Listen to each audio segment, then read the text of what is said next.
South Australia's economic future is in the hands of its local businesses, and today the new InDaily Business Index revealed the best of the best. The top 100 companies were ranked in order of their gross annual income by a team of analysts at Prescott Securities. To qualify, the companies had to be at least 50% owned by South Australians, or for listed companies, they had to have a head office in the state.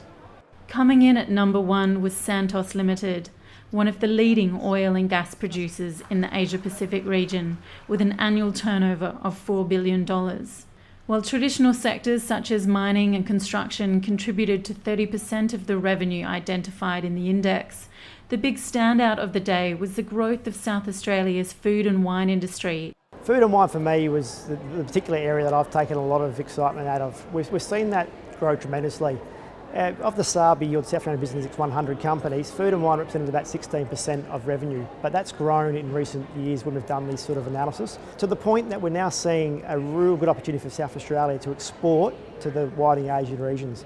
The other key trend observed from the list was the state's move towards advanced manufacturing. We've heard a lot about the decline of manufacturing, but we're seeing that the newer form of manufacturing, advanced manufacturing, modern manufacturing, these industries are really starting to take hold, and we've got some real stars in the South Australian economy, like Red Arc Electronics, Coden with their Minelab products. They're really showing that they can develop and innovate best in the world products out of South Australia and export to the world. South Australian Premier Jay Weatherill said the state was now charting a bold new economic direction.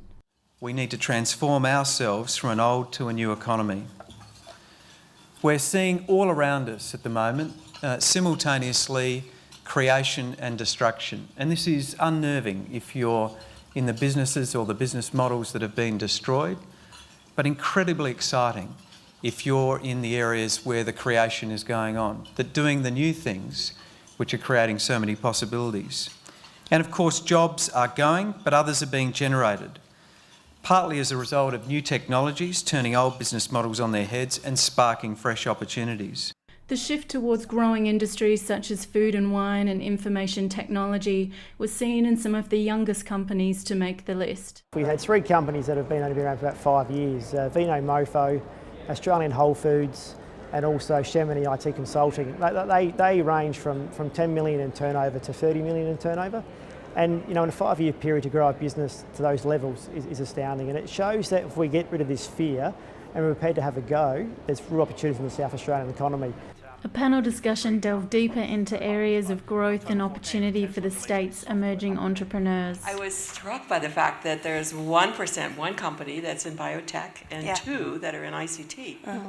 And so when I look ahead for the next 5 to 10 years, as you've already said, we've got to dramatically change that mix. We've simply got to change the dynamics, change the levers, and change the incentives, and the role models and the opportunities for people in that area.